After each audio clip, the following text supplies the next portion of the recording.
बातमी नाशिकमधून सविस्तर आहे। नाशिकच्या सिन्नरमध्ये माळेगाव एमआयडीसी कचऱ्याच्या विळख्यात आहे। कोट्यवधींचा कर भरून देखील स्वच्छता केली जातच नाहीये असा आरोप स्थानिक उद्योजकांनी केलाय।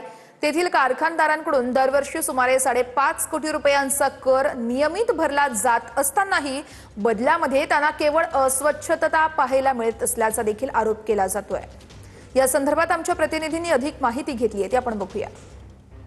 कोट्यवधी रुपयाचा कर भरायचा, कोट्यवधी रुपयांचा शासनाला महसूल द्यायचा आणि त्या बदल्यात तर काय मिळणार तर तो आहे कचरा। आपण सध्या सिन्नरच्या माळेगाव औद्योगिक वसाहत या ठिकाणी आलो आहोत। या ठिकाणी अक्षरशः जे आहे ते कचऱ्याचे ढीगचे ढीग पडल्याचे चित्र आपल्याला बघायला मिळत आहे। गेल्या 36 वर्षात या औद्योगिक वसाहतीतून प्रशासनाने एक किलो देखील कचरा उचलला नसल्याचा असा गंभीर आरोप जो आहे तो उद्योजकांनी केला आहे। सिन्नरमध्ये 1200 उद्योग 36 वर्षापासून कार्यरत आहे।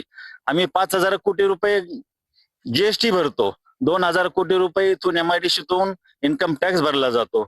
दर वर्षाला 10 ते 12 कोटी रुपये सर्व्हिस टॅक्स भरला जातो, 5.5 कोटी रुपये ग्रामपंचायत टॅक्स भरला जातो। जर एवढा टॅक्स आम्ही शासनाला भरत असेल आणि त्या बदल्यात आम्हाला काहीच नाही, आमची फक्त मागणी आहे की तुम्ही कचरा उचला, पण तोही उचलला जात नाही। म्हणजे हे उद्योजकांचं खूप दुर्दैव आहे।